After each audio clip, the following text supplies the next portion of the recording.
everyone.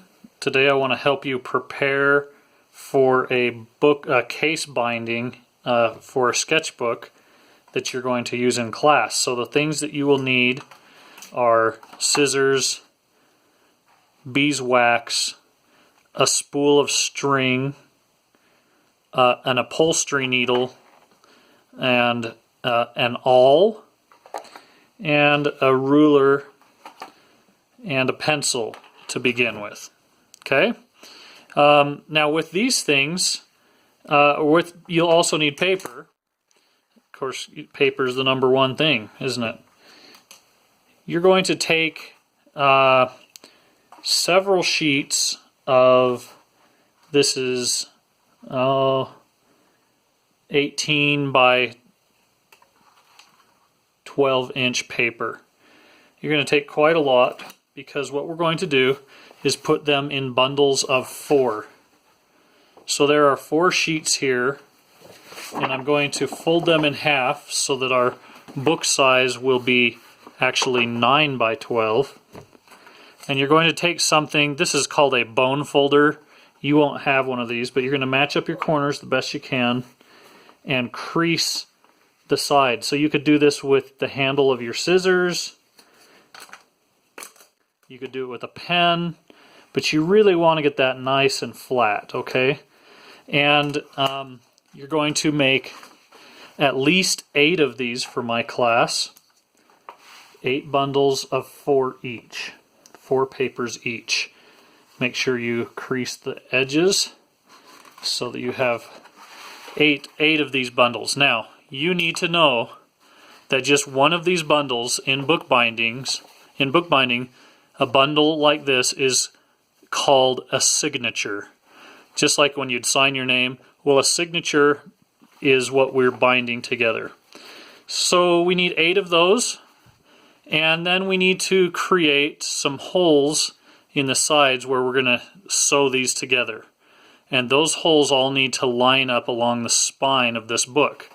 So in order to do that, let's create a template so your holes are all the same. So I just have one piece of paper here, and I took my ruler, and I want you to just mark a 1/2 inch from the end, this end, and a 1/2 inch from this end.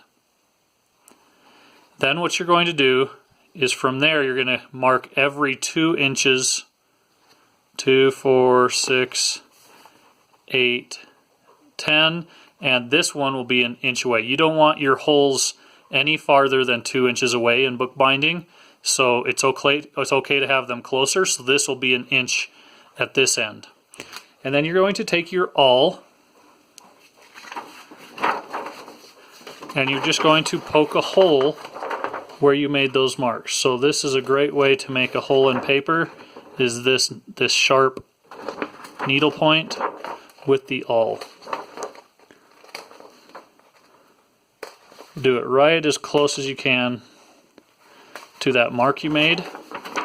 And then what we're going to do is we're going to, one at a time, we're going to take the signatures, we're going to open them up, put your template on the inside so that you can see the holes, and then go ahead and try to, as close as you can, get inside of those, inside that template, and just punch a hole for your signatures.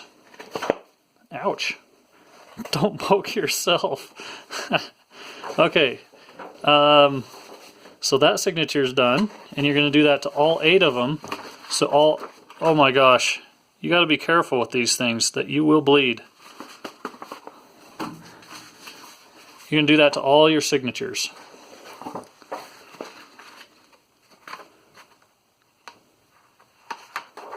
Okay. I'm only going to show you a few so that we can start binding.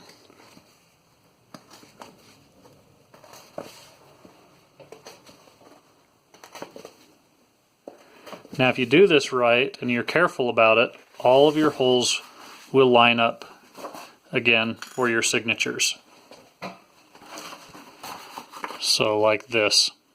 You can see those holes are going to line up. Okay. What I want you to do now is be aware that we're going to sew this with string. Now, we have different colors of string in the classroom, but you're going to just take it with one hand, and you want 5 lengths, the book lengths to begin with. So 1, 2, 3, 4, 5. That'll give you plenty to begin with. You actually will need more, but you can't really handle more because it'll start to get tangled up and create problems. Now, once I have my string ready, I want to wax my string. So here's some beeswax.